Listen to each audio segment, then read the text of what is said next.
mau buat perbuatan maksiat? Iya, silakan. Cari tempat yang kira-kira engkau tak dilihat Allah. Oh, kalau begitu aku tak bisa. Okeylah, kalau begitu syarat yang kedua. Apa dia?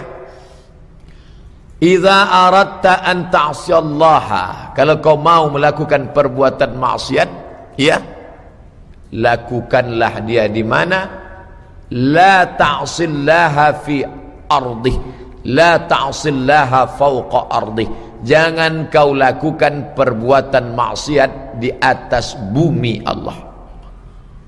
Oh, di mana bumi yang bukan bumi milik Allah?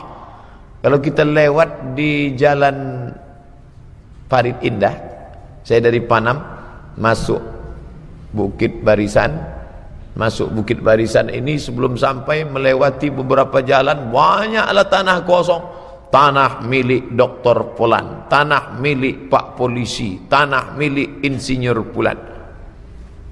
Bapak yang punya duit tolong buatkan satu baleho besar, semua tanah ini milik Allah Subhanahu wa taala.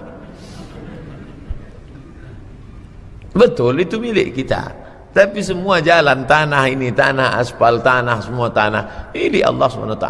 Kata Ibrahim bin Adham, kalau engkau melakukan perbuatan maksiat, silakan laku perbuatan maksiat, tapi jangan di atas bumi Allah.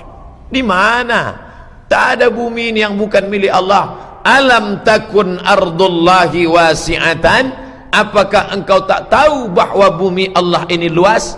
Indonesia, Malaysia, Brunei Darussalam, Mesir, Maroko, semuanya bumi milik Allah. Makanya orang beriman tak pernah merasa asing dan tak pernah merasa aneh.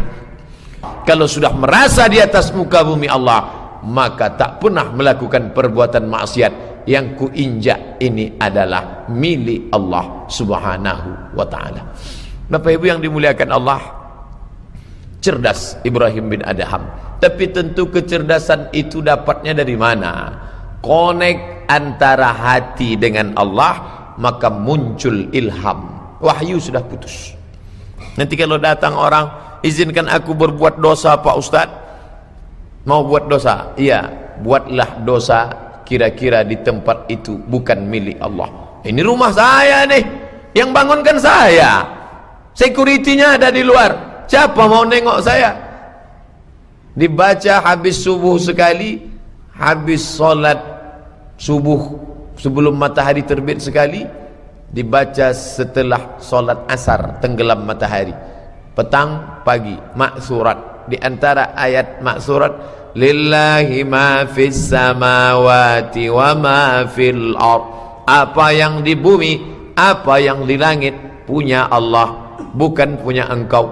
Manapun aku memijak tanah, yang kuijak bumi Allah. Kemanapun aku menghadap, aku merasa sedang diawasi dalam pengawasan Allah Subhanahu wa ta'ala. Kalau begitulah orang, maka dia tak akan berbuat maksiat, karena kemana kau menghadap, yang kau hadap adalah wajah Allah. Ainama tuwallu wujuhakum, kemanapun kau menghadap, fathamma wajhullah, maka engkau sedang menghadap Allah. Walillahil masyriq wal maghrib, timur dan barat milik Allah. Ainama tuwallu, kemana kau pun menghadap, milik Allah.